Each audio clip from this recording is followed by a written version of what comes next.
Miq, në fund të kësaj jave do zhvillojmë një bisedë me avokatin, mikun e emisionit ton, Zaçe Islami, për zhvillimet politike dhe jo vetëm që kanë ndodhur këtë javë në Shqipëri, por edhe në gjeopolitik, që na prekin ne pak apo shumë deri tani tek çmimet të shëndjerë.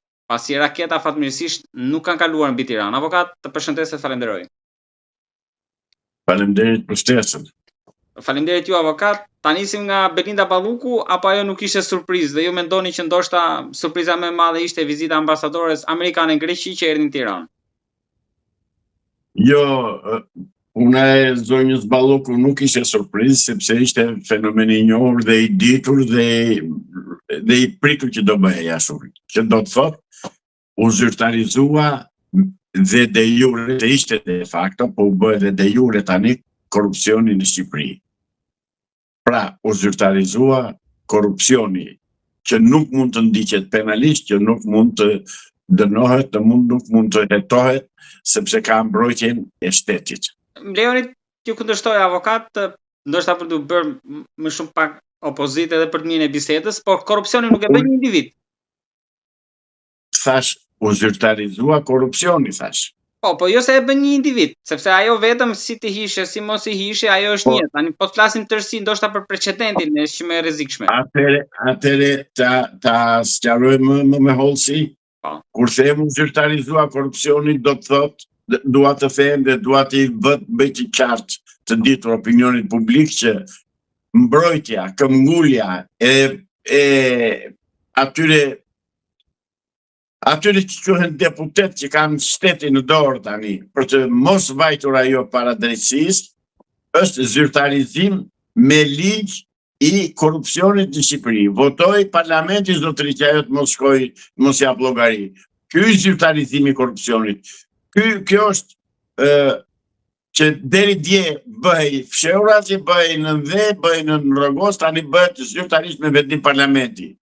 Avokat, ajo është në hetim, nuk e di ka 1-2 akuza që po hetohet, një dosje e çuar për mos gaboj për gjykim, pra procesi vazhdon ndaj asaj. Se u pengua, pra asnjë gjë nuk vazhdon ndaj asaj. Asnjë gjë nuk vazhdon ndaj asaj, zotëri. Në këtë rast, ose do ta çonin burg ose do ta çonin në arrest shtëpie, por jo se do ndryshonte në gjë për hetime, sa ajo s'është më as ministre. Këtu çështja është që edhe një herë antarët e, domethënë këta ushtarët e kuvendit që quhen deputet nuk kanë më absolutisht asnjë vlerë para opinionit publik shqiptar. Kjo ishte e rëndësishme për mua, që dolën zbuluar ashtu si kundër janë. Të tjerat pasaj janë pa vlerë. Po mira, ata avokat ndoshta kanë marrë një vendim politik. Ky është vendim politik, jo në aspekt juridik, që po e mbrojnë politikisht. Nga kush? Po nga një masë që ata e cilësojnë jo të arsyeshme, sepse është shkelje paradis në tendera. Jo, ato janë fjalë për që gënjejnë të paaftët, që gënjejnë të paditurit, që gënjejnë në opinionin publik. Jo mua ty nuk na gënjejnë dot. Zotëri e kërkon një institucion i drejtësisë. Derisa institucioni i drejtësisë kërkon që ajo të arrestohet, kuvendi s'ka pse ta mbrojë atë. Po mirë, drejtësia tani avokat, të shkoj me një dosje tjetër, se socialistët thonë që nuk ka akuzë për korrupsion, që ne t'i hiqnim imunitetin. Tani e sfiduan drejtësinë, le të shkoj drejtësia tani, të çoj akuzën nëse ka për korrupsion atje. Nuk e di, nuk jam pjesë e akuzës. Jo, them që vazhdon ping-pongu, se kjo është betejë e tretë. Herën e parë i vun masën pezullimit, e çun kushtetuese. E dyta, arrestit u rrëzua. Tani është e treta e vërteta. Apo jo? Zotëri, unë shkoj çik më gjerë, jo vetëm tek çështja e Ballukut. E vërteta historike është që Ballukut ja vranë gjyshin kjo parti. Ja ekzekutoi gjyshin e saj Beqir Ballukut kjo parti. Dhe po kjo parti kërkon tani që t'i vrasë dhe mbesën të burgosit dhe mbesën e Beqir Ballukut. Zonja Balluku nuk ka abuzuar vetëm. Zonja Balluku nuk ka vjedhur vetëm, nëse ka vjedhur natyrisht. Këtu problemi është që të shpëtoi Edi Rama, jo zonja Balluku, se ajo po vajtit, po ju vun hekurat në duar, ajo do të tregoj gjithçka që ka bërë me Edi Rama, gjithçka pa përjashtim. Pra nuk është fjala që të shpëtoi Balluku ose të mos na më dalë ne tani drejtësia mbi kuvendin, jo. Fjala është që të shpëtoj Edi Rama. Nga thonjt, nga duart, nga hekurit e drejtësisë. Pra ju thoni që po e përdor Rama. Fiks fare, e ka si ombrell. E ka mburoj. Çik vështirë që të shkoj spaku lart, apo mendoni që fakti që paradhom hyri? Si të doj. Ndash të shkojnë, ndash mos shkojnë, ndash ta bëj detyrën, ndash mos e bëj, e din ata që e paguajnë spakun, zotëri. Dhe ata që e paguajnë spakun nuk e paguajnë që t'i bëj elozhe edhe t'i bëj freske Edi Ramës, e paguajnë që të bëj drejtësi. Ata e kanë mendjen Iran duket avokat, po ta gjermanët pse janë ngrit kaq shumë plus ambasada holandeze. Britanikët nuk i kuptuam avokat sepse ambasadat e tjera e lidhnin vendimin e Ballukut me integrimin, kurse këta britanikët kanë dalë nga Europa. Tani pse kanë kaq interes për situatën këtu? Britanikët nuk kanë ardhur si shteti i Bashkimit Evropian, kanë ardhur si një shtet që është shteti së drejtës dhe që nuk mund ta imagjinojnë, nuk mund ta perceptojnë ligjvënësit britanik një pislëk të tillë, një krim të tillë që mund të bëhet nga ligjvënësit.